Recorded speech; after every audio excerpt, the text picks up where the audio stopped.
No último dia 4 rolou o grandioso evento NJPW Wrestle Kingdom 12, o grande show com 40 mil pessoas lá no Tokyo Dome. Eu fiz aqui um guia para vocês que não estão muito habituados a acompanharem o produto da empresa japonesa, e agora também eu me vejo na obrigação de dissecar o que rolou no evento para o pessoal, também fazer a minha análise sobre o que rolou no New Year Dash, na conferência de imprensa, enfim, sobre esse começo de janeiro, sobre esse começo de 2018 da New Japan Pro Wrestling. Eu sou o Menino Tanaka e nos próximos minutos você vai colar comigo para a gente conversar um pouco sobre o Wrestle Kingdom. Vamos lá! O show teve basicamente aquela ordem que eu disse pra vocês no guia. Eles não mudam a ordem do card, não é tipo show americano que a gente tem que descobrir qual vai ser a ordem das lutas, não tem nada disso. Lá eles anunciam e acontece exatamente como eles anunciaram. E o pré-show contou com a popular e famigerada New Japan Rumble. A luta não teve nenhuma surpresa propriamente dita, além do vencedor, que foi o Masahito Kakihara. Pra quem não conhece, ele foi um lutador da UWF, a vulga UWF International, e ele recentemente venceu um câncer. Então isso anula boa parte das críticas que a gente possa fazer a esse combate, porque foi uma Battle Royale bem ruim, só que teve um resultado bem legal, né? Aquela vibe boa que terminou a luta, o rapaz venceu o câncer. Realmente é muito complicado depois que você passa por uma doença como essa, você querer retornar aos rings, mas ele retornou, claro, com a mobilidade um pouco afetada, mas o que importa é que ele venceu e ele foi um vencedor além da New Japan Rumble, um vencedor na vida. Fora ele ter sido vitorioso, teve a estreia do Dino Gambino, que é um lutador lá da Austrália. A gente não deu pra perceber muito bem o que é ele, o que é que ele faz, mas ele estreou, ele participou desse show e talvez ele possa ser uma presença mais constante nos shows da New Japan num futuro próximo, participando aí em lutas de não muita importância, mas não deu pra analisar muito do que é o Dino Gambino nessa New Japan Rumble. Apesar de ter sido uma luta de 31 minutos, o pessoal não ligou em momento nenhum pra ela. Só na vitória, só quando tocou lá a musiquinha da UWF e entrou o Kakihara, foi um momento bem legal. Começando o card principal, nós tivemos os Young Bucks derrotando a Roppongi 3K e se tornando os novos IWGP Junior Heavyweight Tag Team Champions. Um resultado que não era o mais esperado, não era o que eu faria também, só que a gente entende por se tratar, aparentemente, de uma história a longo prazo. Aparentemente, os Roppongi 3K serão estabelecidos com uma rivalidade com os Young Bucks. Não há nada melhor para estabelecer uma dupla na divisão de Junior Heavyweights de dupla do que enfrentar os campeões, agora 7 vezes campeões daquela divisão. Foi uma luta bem diferente do que normalmente a gente vê os Young Bucks fazendo, a luta naquele ritmo intenso, não para um segundo. Nessa daqui nós vemos os Young Bucks trabalhando naquele estilinho um pouco mais antigo, naquele estilinho um pouco mais lento, mais voltado à psicologia, ataques nas costas, os lutadores sentindo as costas. Foi um trabalho muito bom, porém muito diferente do que normalmente a gente vê dos Young Bucks. E isso mostra que eles vão muito além do que o pessoal diz. Ah, são Spot Monkeys, só sabe trabalhar desse jeito aí, a melhor dupla do mundo, mas só faz isso aí. Eles também sabem fazer um pouco mais de psicologia dentro do ringue, por que não? Mas como eu dizia, não era o resultado que eu esperava. Eu até pensava que seria o momento de estabelecer os Roppongi 3K, mas apesar de não ser o resultado que eu esperava, é um resultado que eu entendo, porque a New Japan tem essa de querer trabalhar ao longo prazo, blá blá blá. Então dá pra gente relevar um pouco essa vitória dos Young Bucks. A 7ª vez que eles conquistaram o cinturão, dessa vez logo na primeira defesa dos Roppongi 3K. Logo depois nós tivemos a Gauntlet Match pelo Never Openweight Six-Man Tag Team Title, que a Chaos, com o Beretta, o Ishii e o Yano, derrotaram a Bullet Club, a Suzuki Gun, Michael Elgin e a War Machine e também a Taguchi Japan. Eu acho que não tem nada de muito relevante para ser falado nessa luta, Além de que o resultado corrobora com aquela tese do pessoal de que o título é uma batata quente, porque ele não para na mão de ninguém. A lista de campeões não para de aumentar, não tinha muita necessidade de você mudar o cinturão, e você vai saber porque eu vou comentar sobre o New Year Dash daqui a pouco, mas a Chaos conseguiu essa vitória, e o único ponto positivo que eu consigo enxergar neste cenário foi o tratamento que eles deram ao Beretta, tratando ele como uma estrela, a estrela do combate, o foco do combate, como ele realmente merece. É um nome bem underrated, que eu acho que merece um pouco mais dentro da New Japan. Fora isso, parece que, independentemente de ter tido tanta dupla, a luta foi muito longa. Talvez a pior coisa do card principal. Talvez não, vamos dizer que foi. E vamos para a terceira luta da noite, que foi o Kota Ibushi derrotando o Cody numa singles match. Não tinha nada em jogo, mas belíssima luta do Kota Ibushi com o Cody. Não era algo que a gente esperava tanto, mas com o tempo que eles receberam, algo em torno de 15 minutos, eles fizeram uma luta bem legal. O Kota Ibushi é fora de série, apesar de toda luta ele tentar se matar, ele é um cara fora de série. Não dá pra gente dizer que esse cara não é pra estar no topo de alguma empresa japonesa, ele só não tá porque ele não quer. Mas o Kota Ibushi é um nome que com certeza tem um futuro brilhante, independentemente de quanto tempo ele tiver de carreira, ele ainda tem chance de ter um futuro brilhante dentro da New Japan, basta ele querer, porque eu penso que há vontade nos oficiais de fazer algo grande com ele. E se a gente analisar a atuação do Cody também, foi legal. O Cody é um cara que a gente critica ele muito por conta das atuações dele dentro do ringue, mas atuações técnicas, mas as habilidades dele de atuação, de interpretação de personagem, eu acho que não cabe a gente criticar isso simplesmente pelo fato de que ele é muito bom. Ele é um cara que encarna o personagem, encarna o que ele tá fazendo de uma maneira muito boa. Ele tem uma expressão facial sensacional. Enfim, é um cara que de certo modo tem uma bagagem, é um cara que tem dentro da própria família exemplos de que comprometimento com o personagem é tudo. Talvez tenha sido a melhor luta do Cody desde que ele saiu lá da WWE, até um pouco melhor do que a com o Okada.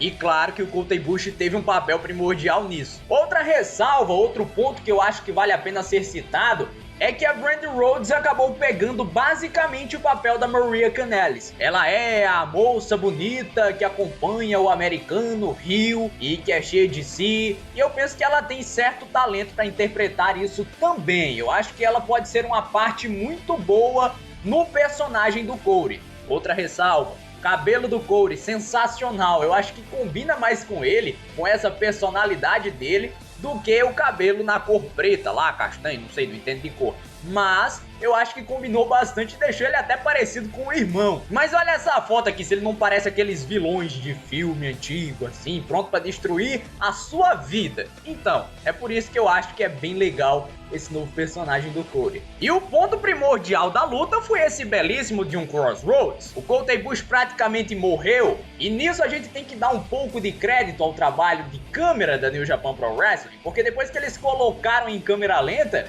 deu pra perceber que o Kota tinha total controle ali, deu uma cambalhota, que ele não ia morrer, e não tinha morrido evidentemente.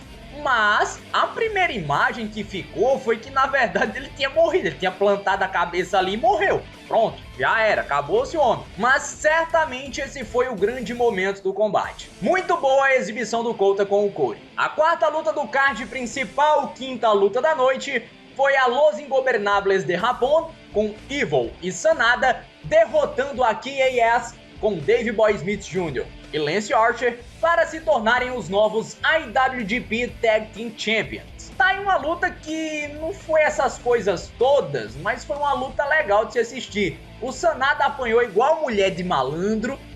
Cabe a gente fazer essa ressalva que ele apanhou a beça durante todo o combate. E eu achei isso a parte interessante do combate, porque a Killer Elite Squad acabou destruindo a dupla do Evil com o Sanada. E eu gosto quando tem essa dupla dominante, Rio. Eu acho que eles interpretaram, encarnaram esse papel muito bem. E isso que tornou a luta um pouco mais interessante. No final, Los Ingobernables de Japón conseguiram a vitória, só que a gente viu um domínio total do Smith e do Lance Archer. Não foi a luta que, meu Deus, eu recomendo muito que vocês assistam, mas foi uma luta que você não vai perder seu tempo se você assistir também. Foi legalzinho. Depois nós tivemos Hiroki Goto derrotando Minoru Suzuki numa Hair vs Hair and No Seconds Deathmatch pelo Never Openweight Championship. Hiroki Goto, novo campeão, numa luta que me surpreendeu positivamente por conta do empenho, por conta da intensidade que os dois colocaram na luta. Cabe ressaltar que o Minoru Suzuki tem 49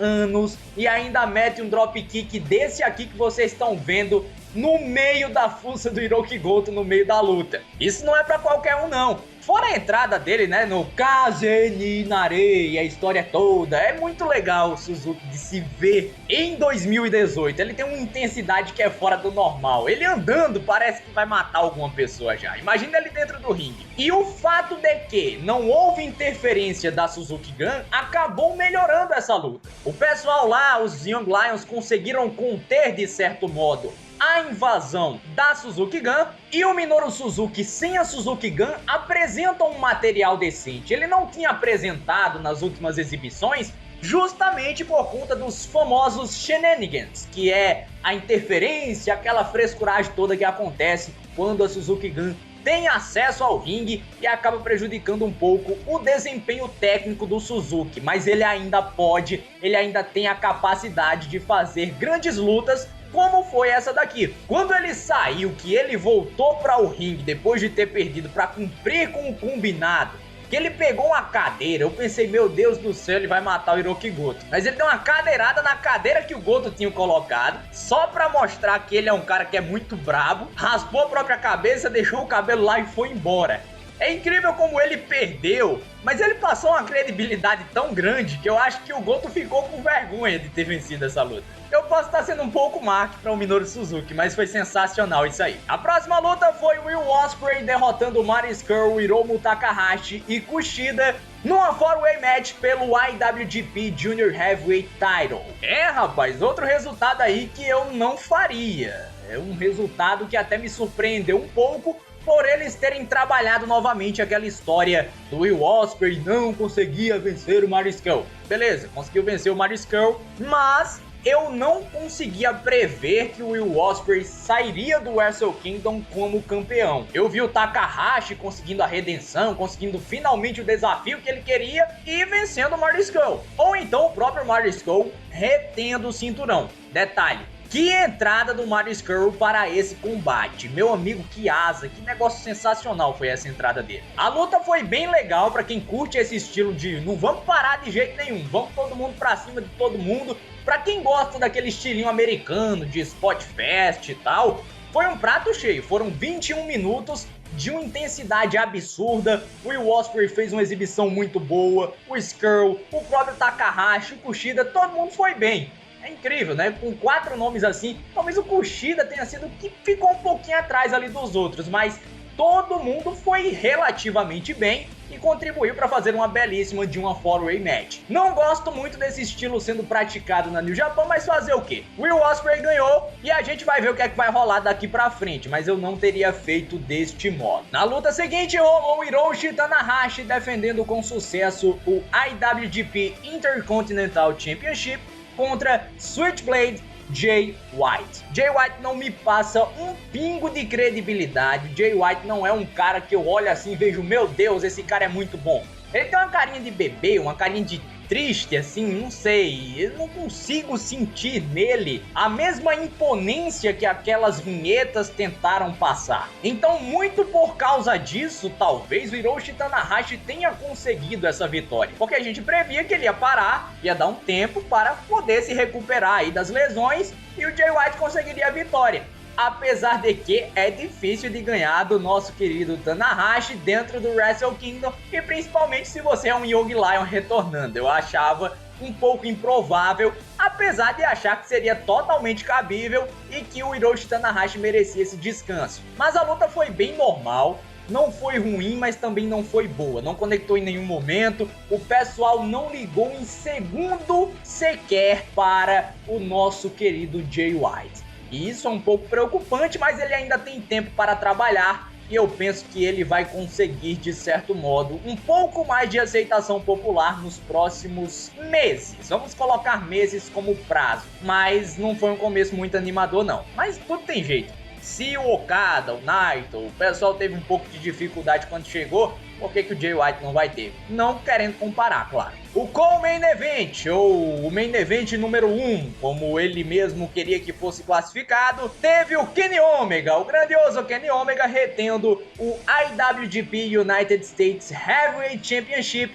contra o Chris Jericho. A luta foi uma no DQ match, e em 2018 nós tivemos o prazer de ver Chris Jericho numa luta de 35 minutos. Quem me dissesse isso há um tempo atrás, talvez eu não fosse acreditar. E quem me dissesse que ele faria uma grande luta, eu ficaria um pouco com receio, mas de certo modo eu acreditaria. Acreditei nessa daí, não me decepcionei muito não. A estipulação, ela conferiu a essa luta uma vibe muito boa, uma vibe assim de combate real. Não sei o que, o Chris Jericho vai matar o Omega vai matar o Chris Jericho. E o Jericho é um raro exemplo, eu acho que não tem nenhum exemplo no wrestling atual de alguém que consegue controlar o público com a palma da mão desse jeito. É incrível o que faz o Chris Jericho, como ele coloca pequenos aspectos de psicologia dentro do combate para que tudo saia perfeito.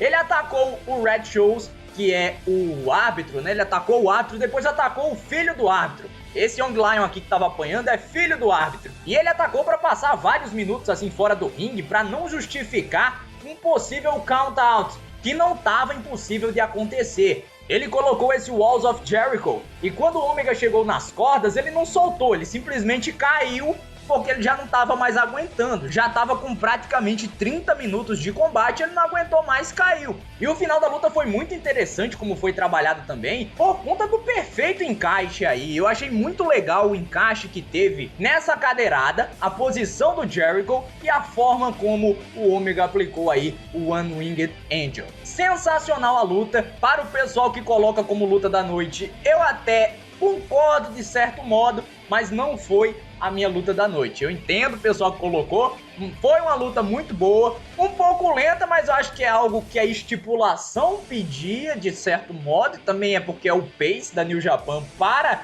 os main events do Tokyo Dome, para os main events dos seus grandes shows, então eu penso que isso é plenamente normal. E isso também já dá o gancho para o próximo combate, o último da noite, que foi o Kazuchika Okada retendo o IWGP Heavyweight Championship contra o Tetsuya Naito. Belíssima luta também, começo um pouco lento, de certo modo até o mais lento do que normalmente acontece dentro da New Japan Pro Wrestling, mas ainda assim uma luta muito boa. Se tem um negócio que eu gosto no wrestling, chama-se callbacks. E o Naito indo toda hora para o Stardust Press foi um negócio muito colaborativo para o hit do combate. Por quê? Porque esse era o finisher que ele usava na vez que ele enfrentou o Kenny Omega lá naquele Wrestle Kingdom que eu contei no guia, que ele foi derrotado. E de certo modo isso colabora com a história. Ele tentou tanto se remeter ao passado que acabou tendo o mesmo destino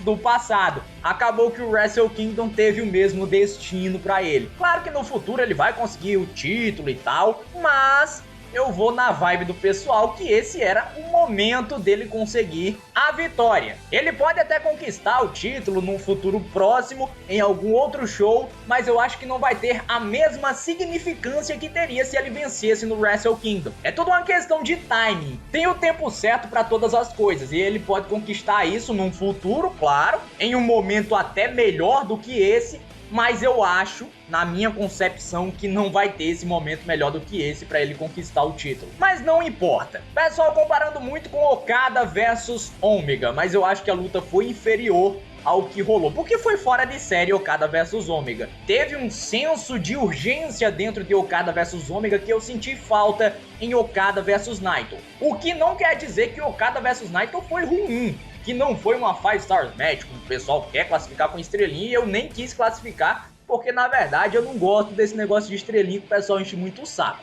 Mas, pra mim foi a melhor luta da noite, o que não quer dizer que e as outras foram ruins também. E o fato de ela ser inferior ao Okada versus Ômega não quer dizer que foi ruim também. É que ela simplesmente não foi um negócio assim fora de série acima do que foi aquilo. Mas ainda assim foi uma luta sensacional. Agora, depois de toda essa reflexão sobre o Wrestle Kingdom, já tô me estendendo um bocado, vocês não devem estar muito acostumados a esse tipo de coisa, mas eu trouxe aqui também alguns comentários sobre o New Year Dash e a conferência de imprensa que rolou um dia após o New Year Dash. No caso, falei do evento de quinta, vou falar de sexta e também da conferência de imprensa no sábado. No New Year Dash, tivemos algumas coisas que valem a pena ser destacadas, como, por exemplo, o começo da 7-Match Trial do Katsuya Kitamura. Ele enfrentou o Jay White nessa luta, foi derrotado, o que nos leva a crer que provavelmente ele vai perder tudo, que ele vai conseguir se recuperar, enfim. Só sei que ao final disso aí, ou ele vai ser promovido no card, ou ele vai ser enviado aí em excursão. Espero que ele seja enviado em excursão, porque eu gosto muito do look dele e eu quero ver como é que ele vai se comportar em outros territórios. Também nesse show rolou uma 10-man Tag Team Match da Bullet Club contra David Finlay, Juice Robinson, Kota Ibushi, Kushida e Ryusuke Taguchi. A Bullet Club com o Chase Owens, o Cody, o Léo Tonga, o Maris Curry e o Yujiro Takahashi conseguiram a vitória e após a luta, o Cody atacou o Ibushi impiedosamente, a Bullet Club lá tentou ajudar, só que o Kenny Omega apareceu dando um basta nisso, tretou lá com o Cody, pegou o microfone e disse que estava de saco cheio dessas tretas internas que a Bullet Club estava apresentando e que tinha solução para isso, que era a adição de um novo membro e este membro seria o Switchblade Jay White. Jay White veio pro ringue, pegou camisa, fez a saudação lá do Too Sweet, só que eles não fazem mais, e após isso ele caiu pra cima do Kenny Omega, o que pode indicar, de certo modo, que a próxima luta do Kenny Omega pelo United States Championship seja contra o Jay White. E também demonstra que não tá muito legal lá o clima dentro da Bullet Club e corrobora com os rumores de que eles podem se separar em breve. The Elite e Bullet Club, quem sabe? Depois a Bullet Club também, na outra vertente, com o Bad Luck Fale, Tama Tonga e o Tangaloa, derrotaram a Chaos com o Beretta, o Ishii e o Yano para conquistarem novamente o Never Openweight Six-Man Tag Team Title. E aí você fica se perguntando qual é a necessidade de ter mudado o título lá no Wrestle Kingdom. Eu também não sei. Também no New Year Dash rolou uma 8-man Tag Team Match. Esta envolvendo a Suzuki Gun com Dave Boy Smith Jr., Lance Archer, Minoru Suzuki e Zack Sabre Jr. enfrentando a War Machine do Hanson e do Raymond Roy, Hiroshi Tanahashi e Michael Elgin. É importante que ressaltemos que o Minoru Suzuki não teve dó nem piedade da perna do nosso querido Hiroshi Tanahashi e atacou impiedosamente ela, o que aparentemente indicou um desafio pelo IWGP Intercontinental Championship. Se faltava experiência para o Jay White ser o campeão, então a experiência foi encontrada aí com o Suzuki. Nada melhor do que ele sair de um reinado e já emendar com outro. E aí finalmente o Tanahashi vai ter o seu descanso merecido. E aí veio o grande angle da noite. Pra quem não sabe, o New Year Dash é o evento praticamente Raw pós WrestleMania da New Japan Pro Wrestling. Eu odeio esse termo, mas o pessoal classifica assim, então vamos classificar assim também. Nos últimos 2 anos, neste show rolou a saída do AJ Styles da Bullet Club e também o retorno da Suzuki Gun. E nesse show aí, nós tivemos simplesmente o começo de algumas rivalidades. O main event foi uma 10-man Tag Team Match com a Los Ingobernables de Japón derrotando a Chaos. Beleza, depois do final da luta, continuaram atacando o pessoal da Chaos, e aí nós tivemos alguns ataques interessantes. O Takahashi atacou o Will Ospreay, o que pode indicar que eles vão se enfrentar pelo Junior Heavyweight Title. Depois o Evil atacou o Hiroki Goto, o que também pode indicar que ele vai lutar pelo Never Openweight Title. E o ataque mais importante acabou sendo do Sanada pra cima do Okada. Ele fez o Okada desmaiar lá no meio do ringue com o Skull End. E aí depois dessa confusão toda, teve uma promo do Naito, e quem aparece? Chris Jericho. Chris Jericho veio pra cima do Naito, atacou o Naito, o pessoal separou lá, e aparentemente eles vão se enfrentar num futuro próximo. Rapaz, que luta que deve rolar, viu? Eu faria essa luta lá nos Estados Unidos, porque aí seria sucesso garantido. Garanto a vocês. Mas eu acho que ela rola antes. Aqui na descrição